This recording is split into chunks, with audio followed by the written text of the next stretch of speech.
Já, komið þið sæl. Hún ætlar að skilja eftir sig mjög hvassa suðvestanáttlæðin sem hefur verið að ganga hérna fram hjá landinu og það má gera ráð fyrir því að morgundagurinn verði mjög hvass,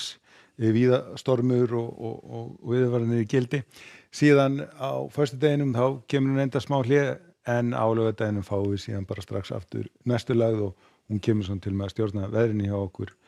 helgina. En ef við lítum að hittast við að þá var hlýtt loft sem að fylgdi læðinni sem að nú farin frá hjá okkur og það svona fer að kólna hjá okkur eitthvað og síðan með helgalæðinni að þá kemur nú til með að hlýna eitthvað aðeins hjá okkur þannig að hitatölur ættu að fara að liðast aftur upp fyrir frostmarkið. Í fyrramálið verður komin mjög hvöss suðvestanátt hérna á landinu og við erum að tala storm mjög víða hérna allt vestanvert landið og það einnig hríðaviðvaranir í gangi hérna einnig vestanlands. Það verður komið svona frost allt land og má gera ráð fyrir að það verði talsverður éljagangur hérna vestan til en austanlands nú gert ráð fyrir því að það ætti að verða þurrt hjá okkur. Nú síðan seinnipartinn að þá sjáum við að það ennþá mjög hvasst hjá okkur, áttum kannski orðið meira vestanstæð, áfram eru viðvaranir í gangi en þær fara nú svona að detta út svona annað kvöld þegar fer að draga hægt og rólega úr vindinum og síðan á föstudeginum að þá gert ráð fyrir því að það verði komin hæglætis veður hjá okkur og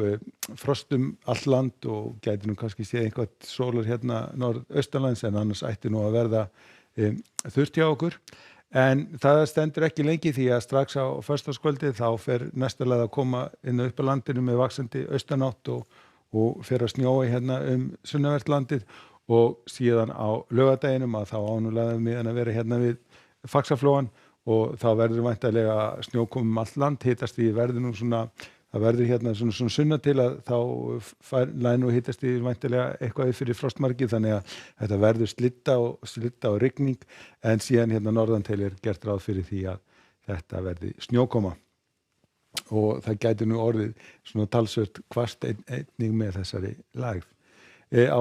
sunnudeginum nú gert ráð fyrir því að hún sé nú farin að greinast og hún svona aðeins að dóla sig hérna austur á bóginn, þá verður svona vindur mun hægari en það gert ráð fyrir því að það verði áfram svona frostum allt land og svona víða einhver snjókoma. Ef við förum aðeins til Evrópu að þá vont veður í Noregi, það hérna rigning og hvasst. Við förum hérna austara, þá fer nú að stytta upp en og svona létta til en það nú svona talsverður vindur. Yfir Bretlandseyjum svona hæðþrýstisvæði ríkjandi en það svona víða þungbúið og eins hérna norðan til en síðan léttir nú til þegar við komum hérna sunnar og hæðin liggur hérna yfir Balkanskagann sem gert ráð fyrir að verði bjartviðri en svona nokkuð svalt og síðan fínasta veður á Ítalíu. Það aftur á móti heldur áfram að rigna á Íberíuskaganum og getur rignt talsvert í Portúgal á morgun og einnig á Spáni og þá sérstaklega Norður-Spáni og Suður Frakklandi. Ef við förum síðan vestur hafa þá nú veðrinu þar mjög misskipt, hæðasvæði hérna yfir austurströndinni við bjart veður en svona fremur svalt, síðan höfum við úrkomusvæði hérna yfir miðríkjunum sem ná hérna frá Mexíkóflóa alveg upp til Vatnanna miklu þar sem að úrkoman breytist hægt og rólega úr rigningu yfir í snjókomu eftir því sem að kólnar og síðan hæðasvæði hérna yfir vesturströndinni og það því fínasta veður. En við skulum láta þetta duga að vera í kvöld. Verið sæl.